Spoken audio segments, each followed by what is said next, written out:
Okay, students, you have seen about the acids. Now we talk about the base.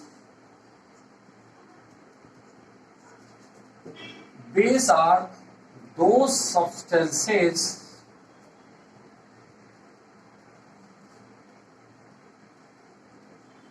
which are bitter in taste.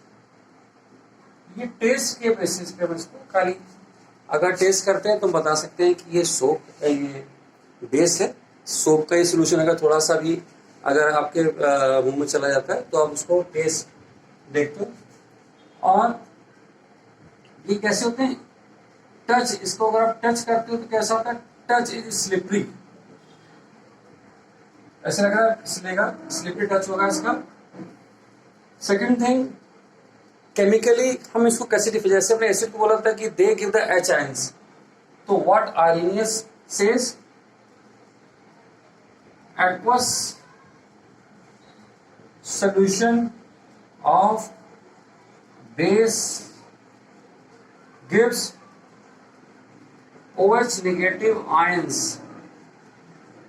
ये OH negative ions हमको देते हैं जिसको हम लोग hydroxyl ions बोलते हैं।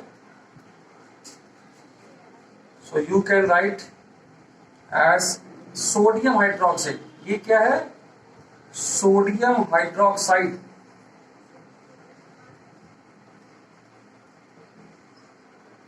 इसका जो एक्वस सोल्यूशन है, this is Na positive and OH negative. ये भी एक्वस सोल्यूशन में हमारे पास में हमको मिलने वाला है। So basically there you are having OH negative ion। तो बेस हमने जान लिया, घर पे भी हम बहुत सारे बेसेस अभी हमारे जो डे टू डे लाइफ में बेसेस हम यूज कर रहे हैं। व्हाइट वॉश हम करते हैं अपने घर में, जो अभी तो जो पहले आप देखते थे जो व्हाइट कलर की व्हाइट पुताई होती थी उसको बोलते थे, तो वहां पे कैल्शियम हाइड्रोक्साइड का वहां पे हम यूज करते थे। अभी एसिडिटी अगर हो जाती है तो एसिडिटी को रिमूव करने के लिए, कंट्रोल करने के लिए जो हम बार बार बोलते हैं, जो सब्सटेंस हम यूज करते हैं, दैट इज मैग्नीशियम हाइड्रोक्साइड, जिसको मिल्क और मैग्नीशिया भी हम लोग बोलते हैं। तो ये वो सब ये जो NaOH है इसका कहाँ यूज हो रहा है, जो आप सोप्स बनाते हैं वॉशिंग के लिए, वहां पे इसका NaOH का हम लोग यूज करते हैं। जैसे मैंने क्लासिफिकेशन किया था एसिड का, सिमिलरली हम यहां पर भी इसका क्लासिफिकेशन कर सकते हैं बेस का। There are three base classification of bases. Classification से पहले मैं आपको बता दूं, the bases which are dissolved in the water, जो वाटर डिजोल्व्ड बेसिस हैं, they are known as alkalis. Water dissolved bases are known as alkali। क्या बोलते हैं इसको हम लोग, एल्कली बोलते हैं। ये क्या हमारे एल्कलीज है। और क्लासिफिकेशन कैसे करेंगे हम, क्लासिफिकेशन करने के लिए हमारे पास में जो वेज थे, जो पहला तरीका था on the basis of ionisation, on the basis of ionisation.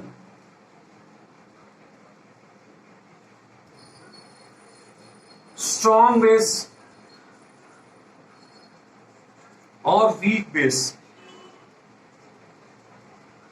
Strong base कौन होते हैं, which ionizes completely in the aqueous solution, जिसका aqueous solution में complete ionization हो जाए, complete ionization।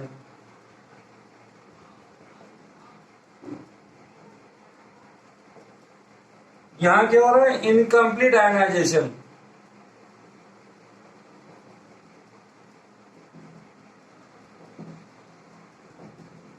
ये बेस है। इन शॉर्ट हम इस तरह से बोलते हैं कि यहाँ कंप्लीट आयनाइजेशन हो तो स्ट्रॉन्ग बेस, जहां वी को, इसमें कौन है, वी हमने जो एनएच की इक्वेशन लिखी थी वो भी है। यहाँ पे हम कैल्शियम हाइड्रोक्साइड को भी कोट कर सकते हैं, calcium ion 2 negative, 2 hydroxide ion यहाँ पर। और वीक में कौन है हमारे पास में, ammonium hydroxide, ammonium ion plus OH negative ion. ये कैसे हैं, ये वीक हमारे बेस है, आयनाइजेशन इसका ज्यादा नहीं होता है। ये हमारे सारे के सारे, याद रखिएगा, हम जितनी बात कर रहे हैं एक्वा सोल्यूशन में बात कर रहे हैं, वाटर में प्रेजेंट है, तो ये कंप्लीटली आयनाइज नहीं होते, यानी कि हमको यहाँ पर ज्यादा OH नेगेटिव आयन नहीं मिलते हैं। यहाँ पे हमको कंप्लीट आयनाइजेशन होता है। Next, on the basis of, अभी हमने बात करी थी एसिड के लिए बेसिसिटी, है ना। Number 2, on the basis of acidity. पहला क्या है, मोनो एसिडिक,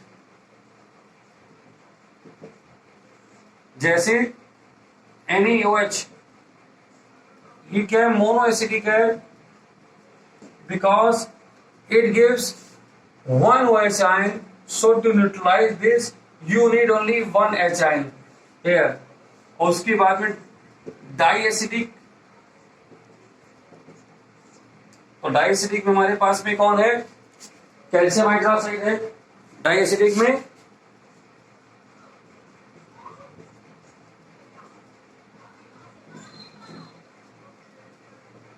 अब इसको न्यूट्रलाइज करने के लिए हमको 2 H ion चाहिए।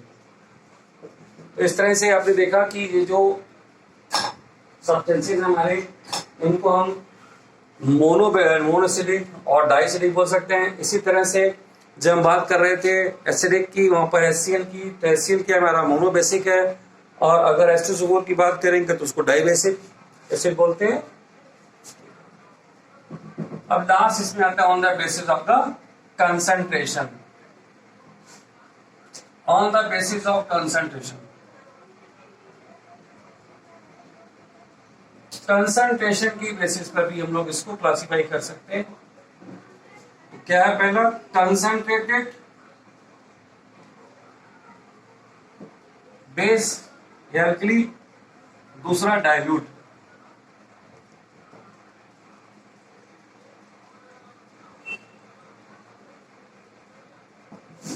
कौन कंसंट्रेटेड है और कौन डाइल्यूट है, इसका डिसीजन केवल इस बात से होता है, if amount of substance present in the water is high then it is a concentrated base, if amount of substance present in the liquid or the water is low then it is the dilute base। it's simple। तो ये हो गया आपका classification base से related. Base मैंने आपको बता दिया कौन कौन से हमारे पास में जो बेसिस हैं जो हम घर पे यूज कर रहे हैं। तो कई तरह के बेस आपका इंट्रोडक्शन हो चुका है। अब जब हमने ये जान लिया कि एसिड और बेस, अब सपोज करिए आपके पास में 3 टेस्ट ट्यूब है,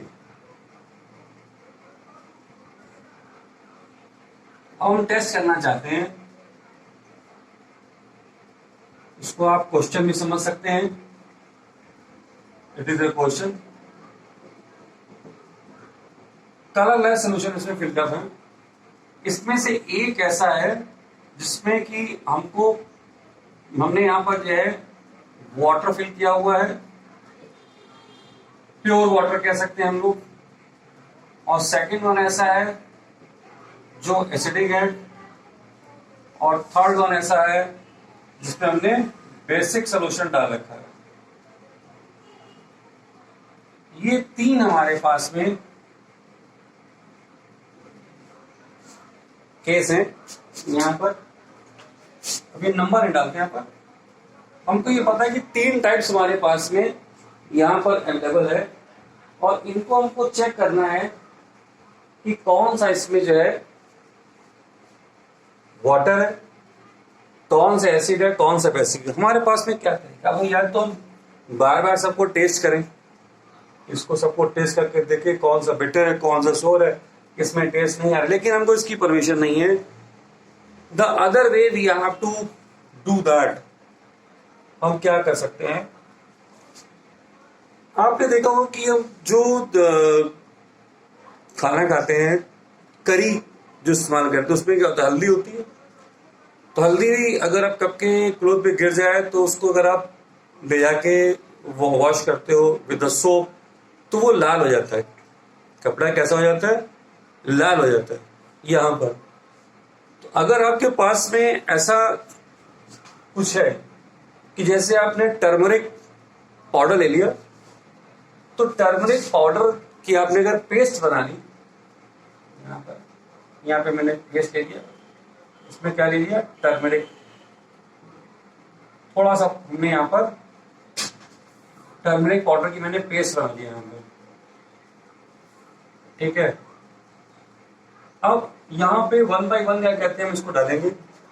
अगर आपने इसको डाला, मान ली इसको डाला आपने यहाँ पर, और यहाँ पे डालने के बाद में इसमें कोई चेंजेस नहीं आ रहे, ठीक है, तो ये हम कह सकते हैं कि ये अगर चेंज नहीं हो रहा है तो ये वाटर भी हो सकता है और एसिड भी हो सकता है। लेकिन अगर किसी एक को मैंने यहाँ पे डाला और डालते इसका कलर रेड हो गया, तो इसका मतलब वो बेस, मान लीजिए मैंने इसी को डाला और इसको ऐड करते ही ये टर्मरिक रेड, येलो से रेड हो गई, तो इसका मतलब ये क्या हो गया मेरे लिए, ये हो गया बेसिक सोल्यूशन। तो बेसिक मेरा कौन सा, नंबर 3 वाला, तो डेफिनेटली ये बेसिक इन नेचर है, ये बेसिक इन नेचर है। अब यहां पे प्रॉब्लम क्या है, ये दोनों ही टर्मरिक के साथ में कोई भी इफेक्ट नहीं देने वाले, ये टर्मरिक के साथ में कोई भी इफेक्ट हमको नहीं देने वाले हैं। तो इसमें से एक एसिड है और एक वाटर है, प्लेन वाटर है, तो ये टर्मरिक का टेस्ट यहाँ पर जाकर हो गया खत्म। अभी भी टर्मरिक इसको सोल्यूशन नहीं दे सकती है। तो हमारे पास में एक और सब्सटेंस है, नेचुरल सब्सटेंस है, जिसको हम बोलते हैं litmus. Litmus we get it from the lichen. अगर लिटमस सोल्यूशन हम डालते हैं यहां पर, तो प्लेन वाटर में इसका कलर चेंज नहीं होगा, जो भी इसमें से कोई प्लेन होगा उसमें कलर चेंज नहीं होगा। लेकिन अगर ये ब्लू से रेड हो जाता है, ये हमारा जो है ब्लू से अगर रेड हो जाता है, तो वो हमारा हो जाएगा एसिडिक सब्सटेंस, क्योंकि यहाँ बेस हमारा क्लियर हो चुका है। अब हमको सर्च करना है एसिड और वाटर में से, तो मैंने क्या किया, लिटमस को यूज किया। अगर लिटमस को यहाँ पर ऐड करने से लिटमस हमारा जो ब्लू था, ये ब्लू से अगर रेड हो गया, तो इसका मतलब ये हमारा क्या है, एसिडिक है, और ये क्या हो गया, हमारा प्योर वाटर हो गया। अब आप देखिए, हमको बहुत एफर्ट्स करने पड़े इसको टेस्ट करने के लिए। हम टर्मरिक लेके आए, हमको पहले टर्मरिक दी गई थी, तो टर्मरिक साथ में हम एक ही काम कर सकते थे, यहाँ पर हम श्योर नहीं थे। फिर मुझे एक और सोल्यूशन दिया गया, लिटमस सोल्यूशन दिया गया, क्योंकि मैं यहाँ पर सक्सेसफुल नहीं था इन दोनों के लिए, ओनली विद द टर्मरिक। तो ये हम कर क्या रहे हैं, all these things are known as the use of the indicators to find the substances which are acidic, which are basic and which are neutral। तो हम क्या स्टडी कर रहे हैं, we are studying the indicators। हम क्या study कर रहे हैं, indicators. Indicators are those substances which can tell you that a given solution or a substance is acidic or base। Here we can check the nature of substance कि ये acidic है या base, इसको हम check कर सकते हैं। यहां पर ये चेक करने के लिए हमारे पास में जो सब्सटेंसेज हैं, जो इंडिकेटर्स हैं, हमारे पास में नेचुरल इंडिकेटर्स हैं, नेचुरल इंडिकेटर्स हैं।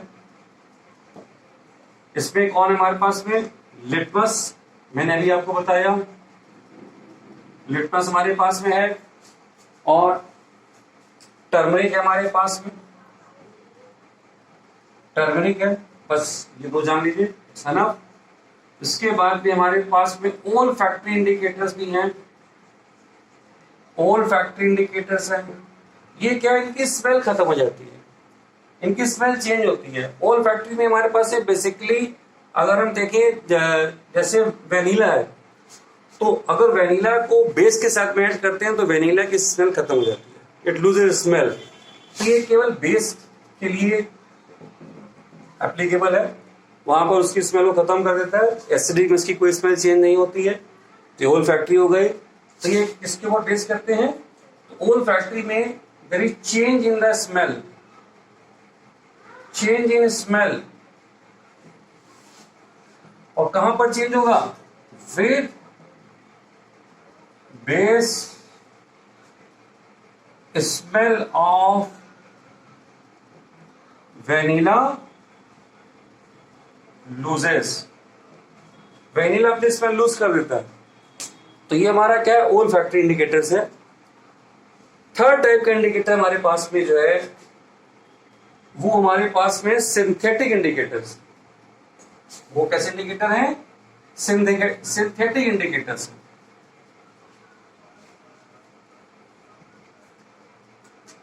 सिंथेटिक इंडिकेटर्स,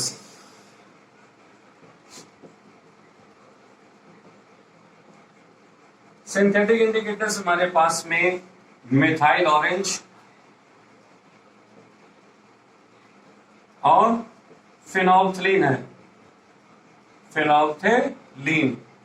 ये हमारे तीन तरह के इंडिकेटर हमने डिस्कस कर लिए, nasal indicator, olfactory indicator और सिंथेटिक इंडिकेटर्स। ये केमिकल्स हमारे पास में। इसके अलावा एक तरह के और इंडिकेटर को बहुत डिटेल में स्टडी करेंगे, इसको हम बोलेंगे universal indicator. Now I am giving the summary of this indicators. ये क्या करते हैं इंडिकेटर हमारे यहाँ पर, आइए समरी देखते हैं हम लोग इसकी।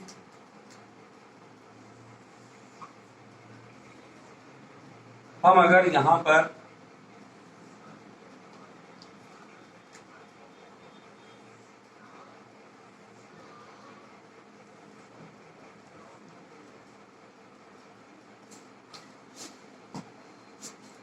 if we are using say litmus, अगर मैं लिटमस यूज कर रहा हूं और यहां पर एसिड है, यहां पर है बेस, तो लिटमस में क्या हो रहा है, जो ब्लू लिटमस है it converts to the red, और ये रेड लिटमस कन्वर्ट हो जाता है हमारा ब्लू में। दूसरा हमारे पास में क्या है, फिनोल्फथलीन,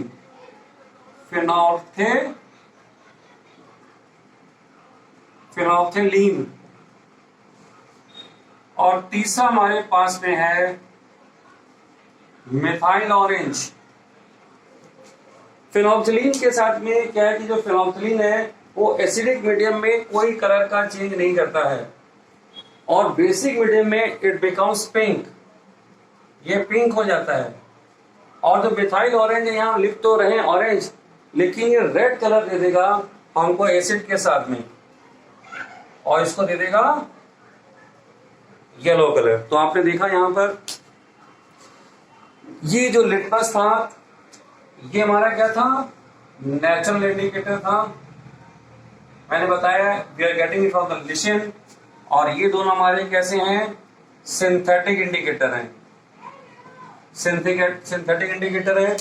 ये चार्ट याद कर लीजिए आप लोग, इसकी हेल्प से आपको अभी जो मैंने जैसे पिछला क्वेश्चन डिस्कस किया था क्वेश्चन फॉर्म में, वैसा क्वेश्चन मिल सकता है आपको कि 3 टेस्ट ट्यूब आपको दे देंगे, लिक्विड डाल देंगे और आपको बोलेंगे आपके पास में ये दोनों अगर 2 या कोई एक इंडिकेटर है, then how you can identify the 3 things. यहाँ पर वो प्लेन वाटर भी आपको दे देगा कि प्लेन वाटर यहाँ पे दे दिया तीसरा, तो 3 टेस्ट ट्यूब बना के आपसे क्वेश्चन पूछा जा सकता है।